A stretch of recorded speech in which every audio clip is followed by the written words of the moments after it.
Olá, graça e paz. Essa é a 83ª semana da nossa jornada de leitura bíblica. Nessa semana, finalmente, chegamos ao Novo Testamento, a porção final da Bíblia, ocupando ali mais ou menos um quarto de todas as Escrituras, começando, portanto, nessa semana com Mateus, o primeiro dos 4 evangelhos, o primeiro relato da vida, do ministério, da obra de Jesus Cristo. Mateus, então, leremos nessa semana do capítulo 1 até o 13º, do 1 ao 13.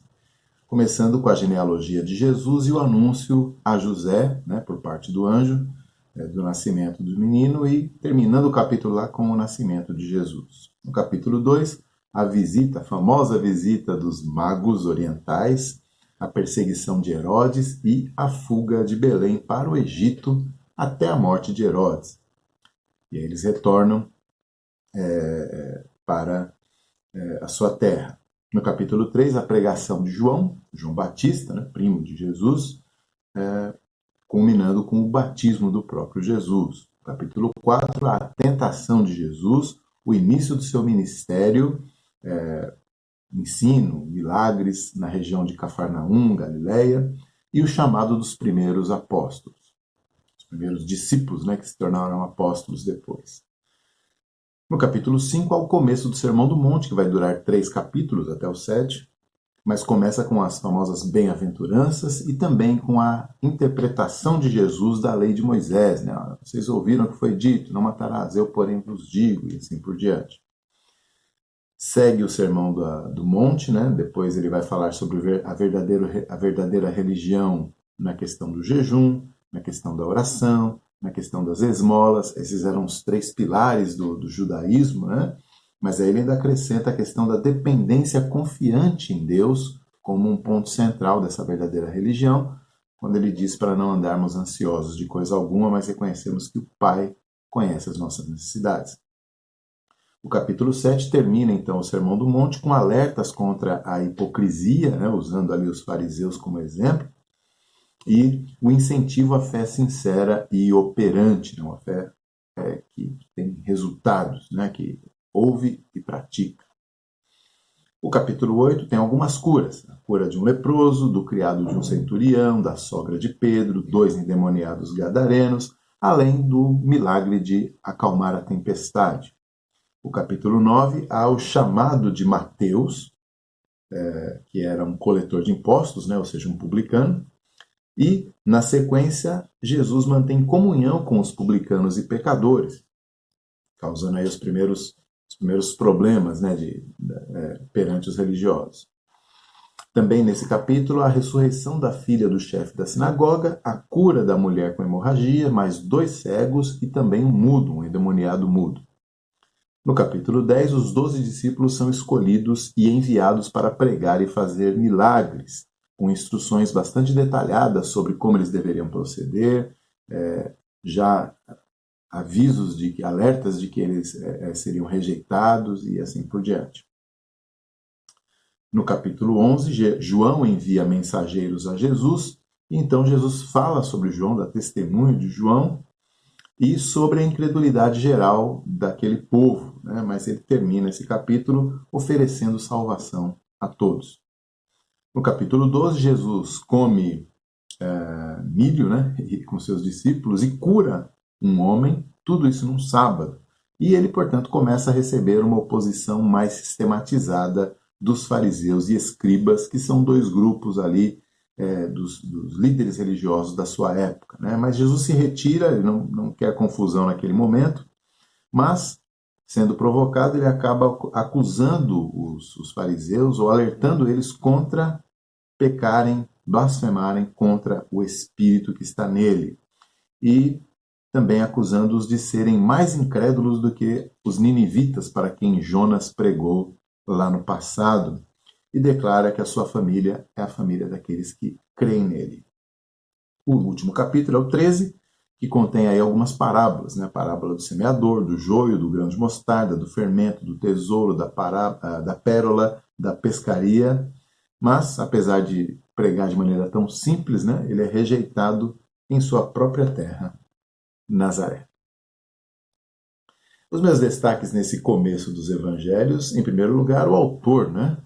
Na verdade, nós chamamos de Evangelho de Mateus, mas nós não temos o texto mesmo dizendo Evangelho segundo escreveu Mateus. Não temos, não sabemos de verdade quem foi o autor.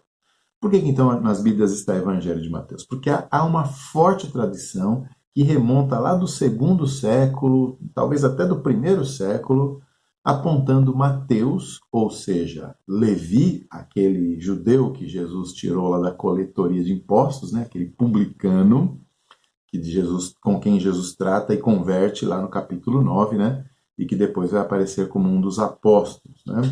Então, há uma forte tradição dizendo que Mateus, Levi, teria sido o autor desse evangelho. Então, supostamente Mateus, o segundo destaque é que nós não podemos, apesar da semelhança, imaginar que os evangelhos são biografias.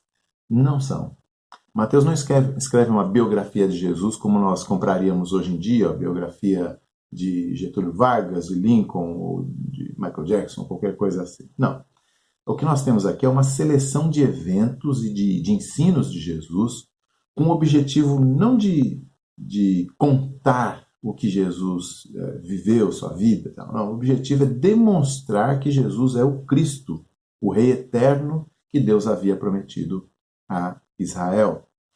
E é por conta disso que nós vemos, por exemplo, ele ocupar quase o capítulo inteiro colocando uma genealogia de Jesus. Por que uma genealogia? Porque ele quer ligar Jesus a Abraão e a Davi. Ele quer mostrar que Jesus está em linha sucessória com esses dois grandes nomes da história da redenção. Abraão recebeu a maior de todas as promessas, né? Uma descendência abençoada por Deus, e Davi recebeu a segunda grande promessa, né? Um descendente que reinaria com o trono eterno. Né? Jesus está cumprindo todas essas promessas. A primeira afirmação que Mateus faz a respeito dele é exatamente essa, apresentando essa genealogia. Então a gente percebe que ele tem um propósito ao contar o que ele vai contar. Esse propósito, né? Ou seja, essa diferença entre uma biografia e alguém que está contando alguma coisa para contar uma mensagem, né? Para passar uma mensagem, para convencer o seu leitor de uma certa tese, a gente também vê no desinteresse completo, né? Que Mateus demonstra com a maior parte da vida de Jesus. Ele conta algumas coisas ali do primeiro ano de vida, talvez alguns meses de vida de Jesus. Ele faz um salto temporal e já passa para a vida adulta de Jesus. Né? A única coisa que a gente sabe ali, mais ou menos, é no capítulo 2, versículo 23, que termina assim: voltaram do Egito e foram morar em Nazaré. Pronto. Depois disso, Jesus já está adulto. Então, por que ele faz um salto desse? Porque não há nada ali naquele período que ele entende que vai transmitir a mensagem que ele quer transmitir. Jesus é o Cristo, o Rei eterno, que Deus envia para resgatar Israel. Então, não tem nada, não vai contribuir com a mensagem, ele nem conta. Também por causa desse propósito, né, não é uma biografia, mas quase que um sermão, né, a gente vai entender esse esforço recorrente de Mateus de ligar determinados eventos que acontecem na vida de Jesus com alguma passagem da Escritura, ou seja, do Antigo Testamento que ele tinha. Né? Começa lá no capítulo 1, versículo 22, que a gente vai ler essa semana, que diz assim: ora, tudo isso aconteceu, falando da virgem, né? A virgem que vai conceber. Tudo isso aconteceu para que se cumprisse o que fora dito pelo Senhor por intermédio do profeta. E aí ele cita o texto. Mas também depois no capítulo 2, versículo 15, 17, 23, no capítulo 4, 14, 8, 17, 12, 17, 13, 35 e vai embora.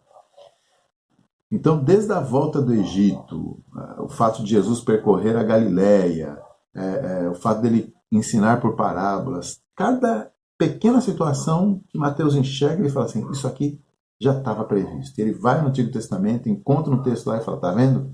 Jesus é o cumprimento de tudo isso. Tá? Ele tem essa mensagem, tudo que ele escolhe contar tem a ver com essa mensagem. E por isso a gente entende também que algumas coisas que ele não contou é porque ele achou que não precisava contar para a sua mensagem. Não é uma biografia, novamente. Agora, tem uma dessas citações que é interessante, no capítulo 2, versículo 23, que ele diz assim: que Jesus foi morar em Nazaré e isso está de acordo com os profetas que diziam que ele seria chamado de Nazareno. A curiosidade é que não existe nenhuma profecia que diz que o Messias seria chamado de Nazareno ou qualquer outro personagem seria chamado de Nazareno. Nazareno não aparece no Antigo Testamento, não aparece depois também. É uma cidadezinha, um vilarejo, na verdade, tão insignificante que só aparece mesmo nesses textos evangélicos. Qual é a explicação para isso? Na verdade, nós não sabemos, mas alguns estudiosos sugerem o seguinte: é possível que havia um grande preconceito contra Nazaré, ou seja, contra quem vivia em Nazaré, quem era de Nazaré, um lugar muito insignificante, de forma que Mateus, ao ver que Jesus morou lá, já enxerga nisso um cumprimento parcial das profecias de que o Messias seria um homem desprezado. Né? Então, tá vendo? Ele morou em Nazaré, ele é um nazareno. Tá? Os profetas já tinham falado sobre isso. Não sobre o lugar em que Jesus moraria, mas sobre o tipo de preconceito que haveria contra ele. Né? Ou seja, olha, um nazareno, né? Não vale nada esse povo aí. Né? E Jesus, então, assume, né? Sendo nazareno, ele assume para si esse desprezo que havia com aquela população. E você deve se lembrar, Isaías 53:3 diz que o Messias seria desprezado.